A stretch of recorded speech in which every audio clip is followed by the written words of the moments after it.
Hey guys, welcome back to నవీలకి channel. ఈరోజు ఒక ఫుడ్ రెసిపీతో వచ్చేసాను. అదేంటో కదండి, రాగి ఉప్మా. దానికోసం ఒక కప్పు బొంబాయి రవ్వ, ఒక కప్పు రాగి పిండి తీసుకోవాలి. ఆ రెండింటిని స్లైట్లీ వేపుకోవాలి. ఫస్ట్ బొంబాయి రవ్వ ఒక 30 సెకండ్స్ సాట్ చేసుకొని, ఆ తర్వాత రాగి పిండి వేసేసుకొని అది ఒక 1 మినిట్ రెండు కూడా మాడిపోకుండా సిమ్లో పెట్టుకొని వేపుకోవాలి. రవ్వ అంతా కూడా కొద్దిగా ఇట్లా బుడిపెల్లాగా వస్తుంది. అంతసేపు వేపుకున్న తర్వాత తీసి పక్కన పెట్టుకొని, తర్వాత కడాయిలో ఆయిల్ తీసుకొనేసి దాంట్లో తాలింపు గింజలు, అలానే పచ్చిమిర్చి, ఉల్లిపాయలు మన యాజ్ ఇట్ ఈజ్ ఉప్మాకి ఎలా చేసుకుంటామో అలానే. కాకపోతే దీంట్లో వెజ్జెస్ కూడా వేసుకుంటాము. ప్లస్ జీడిపప్పు మెయిన్, ఎందుకంటే జీడిపప్పు చాలా టేస్ట్ ఇస్తుంది. జీడిపప్పు వేసుకుంటాం.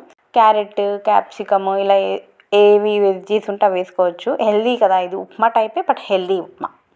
సో అండ్ టమోటా కూడా వేసేసుకున్నాను.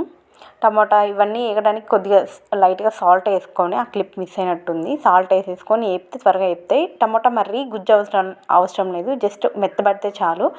అండ్ ఉప్పు, కారం, పసుపు వేసేసుకొని ఆ తర్వాత వేగిన తర్వాత వాటర్ పోసుకోవాలి. వాటర్ కూడా మనం ఒక కప్కి 3 కప్స్ 1:3 రేషియోలో తీసుకోవాలి. నేను 6 తీసుకున్నాను. అలానే అవి మరిగిన తర్వాత ఒకసారి సాల్ట్ చెక్ చేసుకొని మనం పెట్టుకున్న పిండి అంతా వేసేసి తిప్పేసుకోవాలి. చాలా ఫాస్ట్గా తిప్పుకోవాలి, ఎందుకంటే రాగి పిండి చాలా గడ్డలు కట్టేస్తుంది.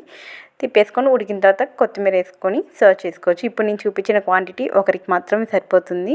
ఇది కొద్దిగా లూజ్గా ఉన్నప్పుడే స్టవ్ ఆఫ్ చేసుకోండి. And let's try this tasty and healthy recipe. Bye guys, see you on another videos. Bye.